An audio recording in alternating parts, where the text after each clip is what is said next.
Hi there, welcome back to Geneva Blue. In the middle of the school holidays, I'm supposed to be looking after one of the kids. Don't know where they are, but hopefully I'll get this little quick video in. In the meantime, this video is going to be about this little watch, the watch I've got on, which is a little Citizen. It's a funny little watch, but it means a lot to me. It's the first mechanical watch I ever had, and it was given to me by my grandmother in the late 80s. I'll just focus on that. There you go. It's nothing special. It's quite a small size, but it's a beautiful, beautiful color. And my grandma had this tradition she started, possibly unwisely, to give all of her grandchildren a mechanical watch when they were 12 years old, each one. So that's what she did, and there was 5 kids in our family, and I had at least 25 cousins, so I don't know, she probably had difficulty sourcing the watches, but anyway, I remember my brother got a very, very similar watch when he was 12, a couple of years before me, but with a black dial, and I remember opening mine, I was thinking this is much nicer, and so I was quite pleased with it, really. It wasn't the first watch I ever had. I had a watch a couple of years or a year before. I remember I had my little brother and I had digital watches.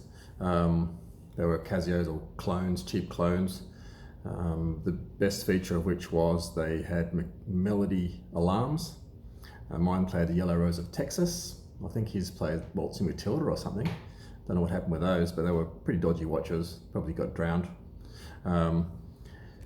Anyway, this was the one I got, and I had it on I put on a black bun strap at one point when I was at school. I remember I was probably the toughest kid in school with that, really.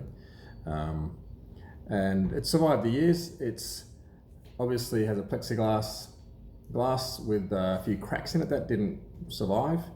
And when I was a teenager, I tried to lever the movement out of it. I took the back off and tried to lever the movement out, which resulted in quite a curved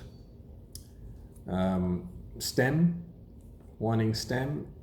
So every time I wound it, the whole movement would move like that, and the whole dial would shake around, swivel around, which was kind of crazy. But then when I did my watchmaking, I studied watchmaking, I wet the back off and straightened that stem, gave it a little quick service, basic service. Probably wasn't a very good service at the time. And it's obviously hasn't got much use since. It's a bit small for me to use in my sort of regular rotation of watches. But if it was a bit bigger, I definitely would wear it a lot more. I'm going to take the back off it to show you the movement. It's a very, very basic Citizen movement. This is a sticky ball, by the way.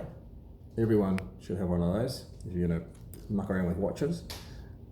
Invented by the Asians, I believe, and now even it's in the Bergeron catalogue, so very practical thing for taking the backs off watches without damaging them at all. I'll show you the movement in this watch. There it is there. So you have a quick focus on that. It's a workhorse movement. It's the 8270A movement, used in thousands and thousands of Citizen watches and other brands, most likely. Manual, obviously, no automatic rotor there. 17 jewels, nothing special, does the job. This strap is very, very similar to the original strap under a black calfskin strap. It was. Actually, this is a butchered strap, which I've cut down from a larger size to fit the 16mm lugs on this watch. It's kind of ironic. I have a strap company and I can't find a decent strap for it. Unfortunately, I don't have straps that small. Anyway, it needs to be serviced. As I said, I did a quick service, but I'm gonna give another service when I have time, and I'll change that plexi as well. Maybe my son can wear it. I'm not going to give it to him yet though, because he's a bit rough. I have the original box, which come with it, which is quite cool, I thought, from the early 80s, probably even the late 70s. I would have had the same box. That's been kicking around my parents' house for a while. I found that a few years back when I was out there looking for something else. It would never have survived my moves over the years, moving around. So I've got that. So that's it. It's a cool little watch. Really nice color. I'm happy with it. When small watches come back in, I'll be ready to wear it. Cheers.